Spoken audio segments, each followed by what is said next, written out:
Hello all, welcome to iExamB. My name is Manoj Jabral, an ex-SBI PO और आज मैं आपके साथ डिस्कस करूंगा work profile of a SBI PO। तो एस्पिरेंट्स, जब आपका SBI का ज्वाइनिंग लेटर आता है, आपका जो भी जोन है वो आपको अलॉट होता है, आप वहां जाते हैं, वहां आपको ट्रेनिंग दी जाती है अप्रोक्सीमेटली 21 दिन की। हमें 21 दिन की ट्रेनिंग मिली थी। उस ट्रेनिंग पीरियड में आपको जनरल बैंकिंग से रिलेटेड, आपके सॉफ्टवेयर से रिलेटेड आपको ट्रेनिंग दी जाती है, कैसे इसमें काम होता है, कैसे हम काम करेंगे। ये ट्रेनिंग आपको कुछ स्पेशलिस्ट होते हैं बैंक के ही, वो आपको ट्रेन करते हैं और काफी फ्रेंडली इन्वायरमेंट होता है। अलग अलग सिटीज से आपके कलीग्स होते हैं, उनसे आपको मिलने का मौका मिलता है और ये एक इन हाउस ट्रेनिंग फैसिलिटी होती है जिसमें आपको रहने का, खाने का सारी अरेंजमेंट होता है जो SBI करता है। 6 से 7 घंटे लगभग रोज हमारी ट्रेनिंग होती है जिसमें वो बेसिक सॉफ्टवेयर के बारे में जानकारी देते हैं, कैसे ये काम करेगा, कैसे इसमें हमने अकाउंट ओपन करना है, कैसे स्क्रीन नंबर के रिलेटेड आपको थोड़ा बहुत बताएंगे। और इसके अलावा जब हमारी ये ट्रेनिंग पीरियड चल रहा होता है उसके साथ साथ हम काफी एक्टिविटीज भी करते हैं। जैसे जो इन हाउस ट्रेनिंग कैंपस है उसी में हमारे काफी खेलने से रिलेटेड, एक्स्ट्रा करिकुलर एक्टिविटी से रिलेटेड काफी चीजें होती हैं, जैसे बैडमिंटन खेलते हैं, टेबल टेनिस खेलते हैं, स्नूकर्स खेलते हैं और इवन लास्ट जो दिन होता है उस दिन हम एक कल्चरल एक्टिविटी में भी पार्टिसिपेट करते हैं और सभी किसी ना किसी एक्टिविटी पे पार्टिसिपेट करते हैं और काफी फ्रेंडली, इसमें हमारे काफी अच्छे दोस्त बनते हैं। कई लोग कपल्स बन जाते हैं, आपको दिखाई देंगे जब आप ट्रेनिंग में जाएंगे। और उस ट्रेनिंग के बाद हमें एक एक जनरल बैंकिंग के लिए एक ब्रांच अलॉट हो जाती है जो उसी जोन में होगी। हम उस ब्रांच में जाएंगे, उस ब्रांच में हमें जनरल बैंकिंग क्या है उसके बारे में सिखाया जाएगा। जैसे आपको पता है ये प्रोबेशन ऑफिसर है, प्रोबेशन जो पीरियड होता है ये 2 साल का होता है SBI में और 2 साल तक वो आपको बैंकिंग से रिलेटेड चीजें सिखाएंगे। जब हम जनरल बैंकिंग के लिए किसी ब्रांच, हमें जो पहली ब्रांच अलॉट होती है उसमें हमें ऐसा नहीं है कि हम ये सोच के जाएंगे कि हम ऑफिसर हैं तो हमें सिर्फ ऑफिसर की तरह ही ट्रीट किया जाएगा। वहां पे जैसे मैं गया था तो मुझे पासबुक प्रिंटर पे बिठा दिया था। तो अब मन में तो हम सोच के गए थे कि अरे मैं ऑफिसर हूं, मैं पासबुक प्रिंट नहीं करूंगा, बट वहां पे आपको हर छोटे से छोटा काम करवाया जाएगा, सिखाया जाएगा। उसका रीजन ये है कि जो SBI है वो अपने हर एक एम्प्लॉय को ये एज्यूम करता है कि ये फ्यूचर चेयरमैन बन सकता है। तो प्लस आपको बहुत ही जल्दी कोई ब्रांच भी मिल सकती है, बहुत ही जल्दी इन द सेंस 2 साल में, 3 साल में कोई ब्रांच मिलेगी। तो उसमें आपको उन सभी टीम मेंबर को टैकल करना है, उन सभी टीम मेंबर को लीड करना है जिनका छोटे से लेके बड़ा काम है। तो आपको वो हर काम सिखाएंगे। तो जनरल बैंकिंग में जो आपकी पहले ही ब्रांच आपको मिलती है तो उसमें यूजुअली आपको क्लरिकल वर्क ही दिया जाता है क्योंकि आप पे इतनी अथॉरिटी नहीं होती है, तो हम क्लरिकल वर्क करते हैं। जैसे मैं खुद मैंने कैश भी देखा है, कैशियर का काम भी किया है। कैशियर का काम जब मैंने किया था तो मेरे को याद है मैं तीसरे दिन था जब मैं कैशियर में बैठा हुआ था और मैंने किसी को 5,000 एक्स्ट्रा दे दिए और फिर मुझे अपने पॉकेट से वो पे करने पड़े। तो ऐसा होता रहता है ताकि हमें पता चले और काफी रूल्स हमें पता चलते हैं जो हमें ट्रेनिंग में नहीं पता होते और ब्रांच में जाके हमें पता चलता है हमें ये करना होता है। बहुत सारी चीजें हैं, KYC से रिलेटेड काम आपको करने को मिलेगा, यानी जो जनरल बैंकिंग में हम देखने को मिलता है। जैसे क्लाइंट्स आते हैं, वो अपनी पासबुक प्रिंट कराते हैं, वो अपनी छोटी मोटी क्वेरी आपसे पूछते हैं और आपको जैसे जैसे उनसे बात करने का मौका मिलता है वैसे वैसे आप उन चीजों को सीखते हैं कि कैसे इस तरह की कंडीशंस को कैसे हैंडल किया जाता है, इस तरह के क्वेरी को कैसे रिजॉल्व किया जाता है एंड सो ऑन। उसके कुछ टाइम बाद मैं कहूंगा 6-7 महीने के बाद आपको एक SME ब्रांच में ट्रांसफर किया जाता है। SME ब्रांच में भेजने का जो मेन रीजन है ताकि जो PO है वो समझ सके कि बड़े लोन कैसे दिए जाते हैं, बैलेंस शीट पढ़ना किसे कहते हैं, उनके इंपोर्ट एक्सपोर्ट, उनका क्या फ्यूचर प्लानिंग है उस कंपनी से रिलेटेड, वो कैसे देखा जाता है, कैसे आप लोग डिसाइड कर पाएंगे कि इस कंपनी को हमें 10 करोड़ 50 करोड़ का लोन देना है या नहीं देना है, एंड सो ऑन। तो जो एसएमई ब्रांच होती है उसमें मेनली बड़े बड़े लोन्स आते हैं, जैसे करोड़, 5 करोड़, 10 करोड़, 50 करोड़।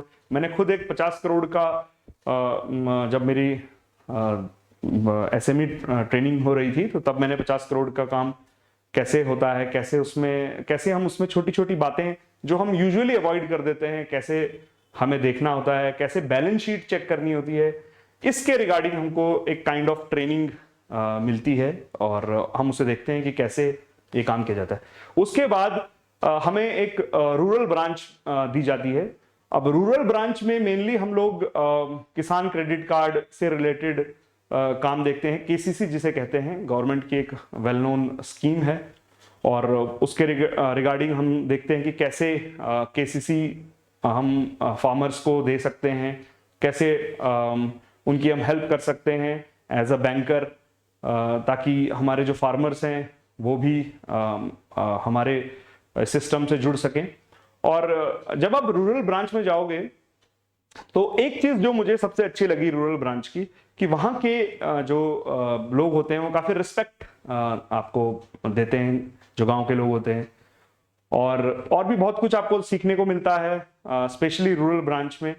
रूरल ब्रांच में देखो एस्पिरेंट्स, जो एसबीआई या गवर्नमेंट की जो एक थिंकिंग होती है वो प्रॉफिट वाली थिंकिंग नहीं होती, वो होती है कि सर्विंग की। तो आप जब रूरल ब्रांच में जाते हैं तो आपको बहुत सारे ऐसे ऐसे छोटे छोटे काम करने पड़ते हैं और कई बार आपको विजिट करना पड़ता है। आपको खेतियों के बारे में, कैसे कैसे खेती, रबी खरीफ क्या होता है, कैसे, इसके बारे में भी जानकारी मिलेगी जब आप रूरल ब्रांच में जाएंगे। और जैसे मनरेगा एक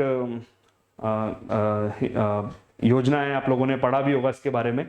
तो मनरेगा के कैसे पैसा आता है, कैसे हम उनको डिस्ट्रीब्यूट करते हैं, उससे रिलेटेड भी आपको उस ब्रांच में जानकारी मिलेगी।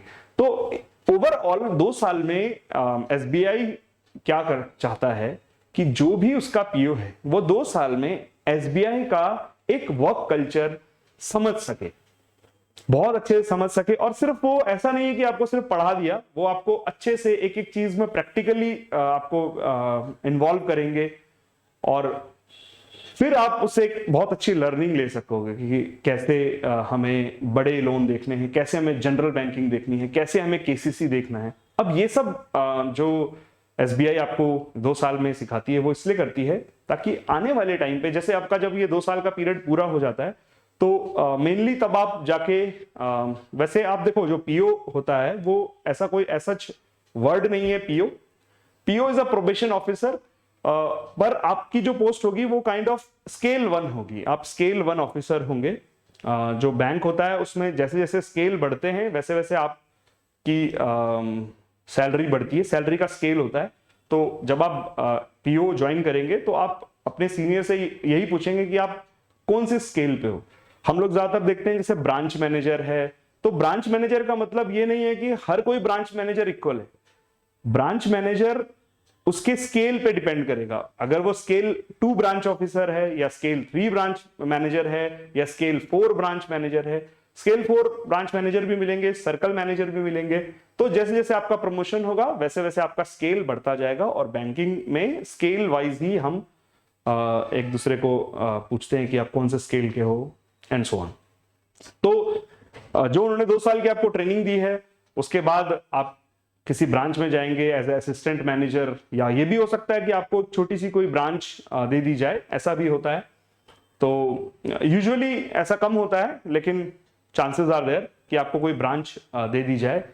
तो अब जब आपको कोई ब्रांच मिलेगी, और मिलनी तो है आपको ब्रांच कोई ना कोई, तो जब आपको ये ब्रांच मिलेगी तो आपको वो जो ट्रेनिंग पीरियड में सिखाया था, general banking, clerical work, SME, rural, जो आपको एक्सपीरियंस दिया था रूरल बैंकिंग का, वो सारा एक्सपीरियंस आपका काउंट होगा। वो आपको तब फील होगा कि वो सब काम जो मैंने किया था आज मैं उनके ऊपर डिसीजन ले सकता हूं। और आप क्यों ले सकते हैं? क्योंकि आपको पता है वो काम कैसे होता है। देखो, जब हम ब्रांच मैनेजर बनेंगे तो क्लरिकल जो स्टाफ है उसके भी कुछ इशू होंगे, कैश में भी कुछ इशू आएंगे कि ऐसा हो गया वगैरह वगैरह। तो आपको अगर उस फील्ड के बारे में नॉलेज ही नहीं होगी तो आप उसके ऊपर डिसीजन कैसे ले पाओगे? तो यही रीजन होता है कि एसबीआई आपको, जब आप पीओ रहते हैं तो वो आपको जनरल बैंकिंग में क्लरिकल जॉब भी कराती है। एसएमई जब आपको ब्रांच दी जाती है तब आपको लोन कैसे दिया जाएगा, कैसे बड़े बड़े लोन को हम बैलेंस शीट चेक करेंगे वो सिखाते हैं। रूरल बैंकिंग भी आपको सिखाते हैं ताकि ओवरऑल आप एक एक्चुअल बैंकर बन पाए। तो एस्पिरेंट्स, अगर आप ये सोच के जाते हैं कि हम एसबीआई में ज्वाइन करेंगे, एसबीआई क्या किसी भी बैंक में ज्वाइन करेंगे और 10 से 5 जॉब करेंगे, तो आप को मैं ये बता दूं कि आप एक बिल्कुल गलत फहमी लेके जा रहे हैं। क्योंकि मैंने भी यही सोचा था जब मैं एसबीआई ज्वाइन किया था, तब मुझे लगा था लाइफ बहुत मजे में कटेगी, 10 बजे ऑफिस जाएंगे, जो मूवी में देखते हैं 10 बजे जाओ चाहे 11 बजे जाओ, कौन पूछने वाला है, और आराम से 4 बजे घर आएंगे, 2 घंटे का लंच करेंगे। बट बैंक में ऐसा कुछ नहीं होता। बैंक में आपको एग्जैक्ट टाइम पे ही पहुंचना है, क्योंकि उसमें जैसे की से रिलेटेड भी कुछ काम होता है। जैसे स्पेशली जो छोटी ब्रांच होती है तो उसमें असिस्टेंट मैनेजर जो होता है उसके पास एक चाबी होती है, चाबी लॉकर की जो चाबी होती है उसका भी रजिस्टर्ड होता है। तो एक चाबी जो कैश ऑफिसर होगा उसके पास होगी, एक चाबी आपके पास होगी।